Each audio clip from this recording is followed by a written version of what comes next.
badala ya serikali kutengeneza mfumo wake ikajigharimia yenyewe kupitia wakala wa serikali mtandao. Huyu aliopewa kazi hii kwa mwezi analipwa milioni 500.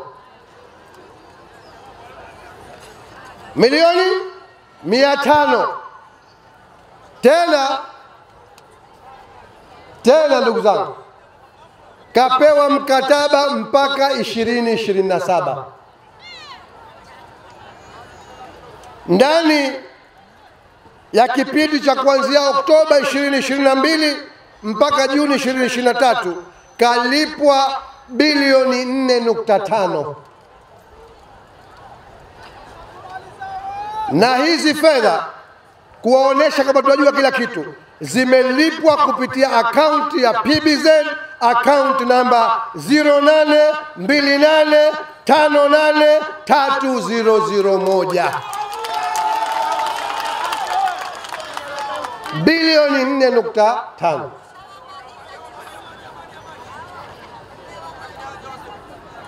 Mradi mkataba huu hata ukimalizika 2027 itakuwa tayari serikali imewalipa vikampuni hivi vya kichochoroni jumla ya shilingi bilioni 37.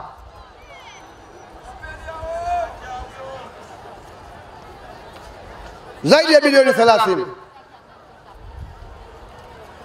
Sasa ndugu zangu, nakuulizeni nyie, na hasa wale vijana wanaosema wamekubali miaka 5 kwa boflo 5. Simeona Pemba huko?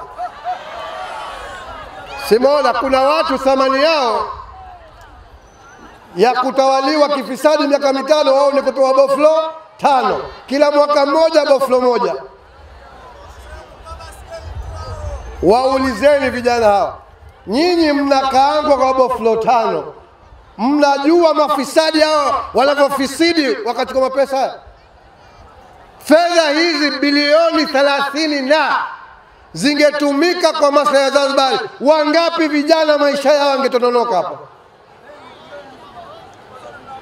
Sasa ndugu zangu, kama sema nimeyafupisha tu, lakini jiulize wewe, watu ambao wanaweza kupiga mradi mmoja, na kama nilivyosema bado haya kashfa. Huyu jana nimemwona maskini kabakia bichwa tu, huyu hataki malizika kampeni taabani leo yake, maana tumemdhamiria. Haiwezekani ukasimamia ufisadi wa fedha si zako za wananchi masikini wa Zanzibar tukakuachia, na ukiondoka tutakamua uzejeshe fedha zote zirudi kunufaisha wananchi wa Zanzibar. Sasa sema ndugu zangu, hawa bilioni 30 unazifisidi na wewe, halafu wewe leo una mdomo wa kusema haiwezekani kulipa mfanyakazi kima cha chini milioni 1.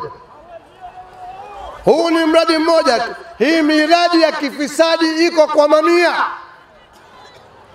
Ndugu zangu, nikulizeni, nchi hii kweli maskini? Sisi wa kuishi maisha ya dhiki sisi? Hivi kweli Mzanzibari awe wa Mtambwe wa popote ni wa kuishi akawa anahangaika na chakula cha kulisha familia yake? Wao anakwenda shopping, mtu ana kadi ya benki, anaparuza tu, anatumia anavyotaka fedha zenu wananchi maskini. Halafu akikaa nyumba kubwa, kazi yao kututukana Wazanzibari kwamba sisi ni washamba, wajinga, wavivu, wamekuja kustaarabisha. Tutakustaarabisha wewe kwa kurudisha kwenu tarehe 29 Oktoba inshallah. Wazanzibari hatuwezi kukubali ufisadi wa namna hii. Au mko tayari nyinyi? Mko tayari kuendelea ufisadi huu? Haziwaumi fedha hizi mabilioni? Fedha hizi zenu haziwaumi kufisidiwa? Mko tayari hizi zitumike kwa maslahi yenu na kubadilisha maisha yenu? Sasa kama mko tayari, manake lazima Oktoba 29 tuingoe serikali ya kifisadi, tumchague Rais Othman Masoud akasimamie fedha hizi kubadilisha maisha yetu wa Zanzibar inshallah.